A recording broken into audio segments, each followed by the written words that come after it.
Се селиме во другиот агол на студиото, каде нашата Слободанка веќе го пречека првиот гостин ова утро, а како и секој петок, така и овој петок наши гости имаме од специјалната болница Ачибадем Систина, клиничката болница, всушност прва и болница во која што се случуваат најголемите новитети и болница која е препознатлива во регионот по најдобри и најбрзи решенија за секаков вид на интервентни случаеви. Ова утро наш гостин е професор доктор Боро Џонов, специјалист по пластична и реконструктивна хирургија, а ќе говориме за естетското разубавување, сите предновогодишни нешта кои жените знаеме да си ги приредиме, но дали пред нова година е точно време, професоре, да реагираме или треба малку порано да се подготвиме за било какви интервенции со кои можеме да добиеме ново лице и да ги постигнеме нашите очекувани резултати? Секојаш е подобро, што порано тоа подобро. Меѓутоа, овој период секојаш е таков. И кај нас е актуелно така, секојаш пред празници, пред некои големи извиднувања. Што се ке рече. Да. Така да, вајда таков ни е менталитетот и сето тоа да ние све решаваме во последен момент. Едве чекам да видам какви новитети имате, посебно на оваа тема, одамна не сме говореле, повелете. Благодарам, Сузан, поздрав до тебе и добро утро до сите наши гледачи. Сигурна сум дека и со овој разговор кој што ќе следи, ќе го задржиме вашето внимание, како што кажа, во едно сите заедничко убаво утринско расположение. Јас ќе ви посакам добро утро и добре не дојдовте. Да, ќе зборуваме за убавината, ќе зборуваме за она што во Систина се нуди, за естетските интервенции, за предновогодишно разубавување. Па според нашиот менталитет и така и го насловивме предновогодишно разубавување. Меѓутоа, еве на самиот почеток, кога ќе кажеме естетски интервенции, што се тука спаѓа и што подразбираме под сето тоа, може да наброиме па да раздвоиме и така натаму. Видете вака, тоа е еден голем диапазон на интервенција, наводници да ги кажеме. За разобавување сега. За разобавување, за естетски корекции, има помалку инвазивни методи, има повеќе инвазивни методи, зависно од тоа што може да се направи, зависно од тоа самите пациенти што бараат и кои делови од телото треба да се реконструираат, односно да се коригираат. Така. Условно, или да се надополнат, да изгледаат уште поубаво него тоа што биле. Кога зборуваме, еве, ајде ќе започнеме од екстремитетите на телото. Што е она што јас верувам дека и знам, не е сега само не ги ставаме само припадничките на понижниот пол во овие естетски интервенции, затоа што тука треба, тоа важи и за двата пола, затоа што сепак естетиката, односно тукму ваквите интервенции предонесуваат за некој да се почувствува можеби многу подобро од претходно. Секако за да се подигне самодовербата, исто така, можеби некој си има нешто што не му се допаднало во текот на животот, меѓутоа вие сето тоа можете да го средите, дали се работи, еве, за кои делови најмногу од телото работиме естетски интервенции? Нели, лицето, главата, целото тело, екстремитетите сепак би ги ставил на крај, затоа што обично во специфични ситуации се прави тоа. Највеќе доминира липосукцијата за екстремитетите. Но ја правиме така? Ја правиме секако, имаме нова апаратура со која што ни е возможно многу побрзо, поефикасно, со помалце компликации да се спроведуваат тие процедури. Кај оние исто пациенти кои што изгубиле повеќе на тежина, па има вишок на кожа да се тргне, тоа за да си добијат екстремитетите нормален изглед.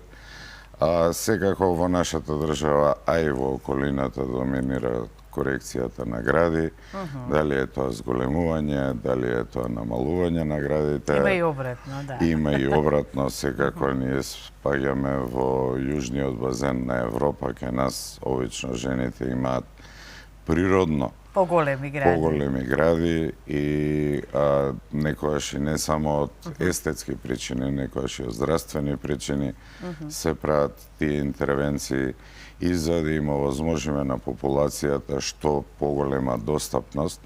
Затоа у наредниот период на месец-два ги имаме тие пакети, условно кажано, во болницата за поголема достапност, каде што всушност вклучуваат све што треба да се направи при една таква естетска корективна интервенција и со кој што сега дополнително даваме некои намалувања за да бидеме подостапни за граѓанството. Па малку и пред нова година да се разубават сите оние кои што го имале тоа во план, како што кажавме. Меѓутоа, еве, кога зборуваме за овие пакети кои што ги спомнавме пред новогодишни, кои што се на понуда од кај вас од Цистина, што се можеме да понудиме еве на сите оние кои што се заинтересирани, што спаѓа во пакетот? Ние сме заедно со дерматолозите во тој еден центар за перфекција кој што екзистира веќе подолги години во Аџибадем Систина.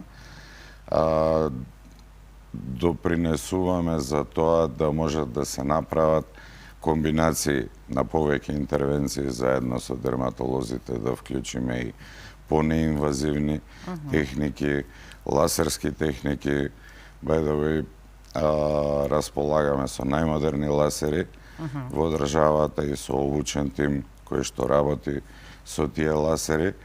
Во однос на пакетите, повторно да се навратам, вклучена е комплетната процедура од приемот на пациентот, самата интервенција, лежењето во болница, па се до оние постоперативни контроли додека траат во првичниот постоперативен период, односно првите недела-две, колку и да е потребно, зависно од интервенцијата за секој пациент. Да, сега кажавме и зависно нели од интервенцијата и желбата нели на секој поединец индивидуално, што е оно што би сакал да промени, да кажеме така, кај себе.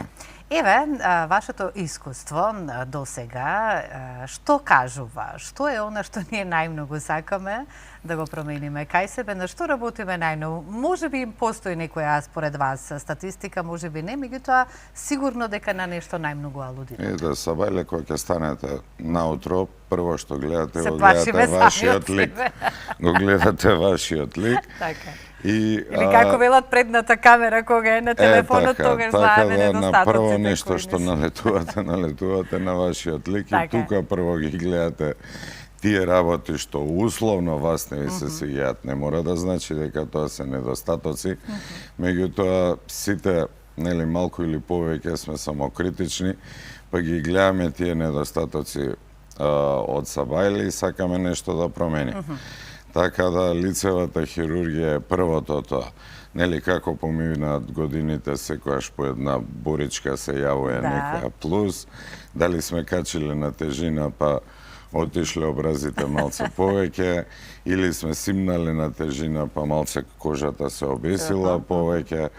Така да и секојаш човечката психологија е да започне со помалку инвазивни техники, нели популарни ботокс, филери, кои што во последно време се помалку штетни, помалку нус појави и да не се започне веднаш со инвазивни процедури, хируршки процедури кои што во главном ги правиме ние пластичните и естетските хирурзи, иако не дека не се занимаваме и со овие помалку инвазивни техники што ги спомнавме, исто така и дерматолозите се тука да помогнат. Ја спомнав ласерот хирургија, сега после тоа доаѓа процедурата, нели, одиме по туш, се спремаме за на работа, па ги наоѓаме другите мани. Па виснала кожата, нели, на раката, или нели, да не бидеме, да не звучам сексистички, како поминале годините, се родиле деца, градите го немаат повеќе истиот облик како што го имале порано, па тука доаѓаат стомакот исто така, затоа ги имаме и тие мейковер процедури, мами мейковер, кога се прави процедура малку поголема на корекција на гради, корекција на стомак, корекција на нозе, исто и за тоа имаме ставено промотивни поголеми пакети. Значи се спаѓа во разубавување. Сете така, со тоа што секогаш инсистираме пациентите да дојдат прво на една консултација, отворени сме ние за тие консултации, прегледите и за тие консултации се намалени, за да им објасниме всушност дека не е она сето тоа така колку што мислат и дека можат по знаете што како, гледаат по социјалните мрежи. Сигурна сум дека ова и вие го имате, не да кажам проблем, меѓутоа треба да сте и психолози во овој поглед од вашата задача и работа која што вие сте се определиле во животот. Затоа што постојат луѓе или постојат и жени и мажи кои што длабоко во себе ги имаат тие, да кажам сега, комплекси од нешто и фрустрации кои што кај вас воопшто можеби не се толку видливи, па треба да се убедувате. Секако. Предпоставувам дека има и такви. Ја секогаш го потенцирам тоа дека мора да се најдеме на средина. На средина, да ги советувате. Желбите, можностите, нешто што стварно има проблем, зборам проблем, условен проблем, да се коригира, а тоа што нема воопшто да не се прави ништо и покрај инсистирањето на пациентот, пациентката. Така да секогаш е поентата да се најдеме на некоја средина, да не се претерува секако.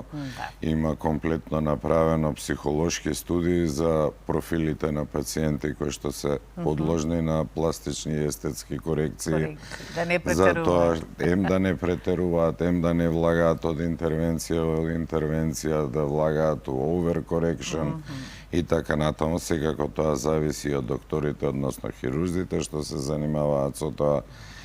Често постои као анегдота колегије хирурзи со други патологии што се занимаваат.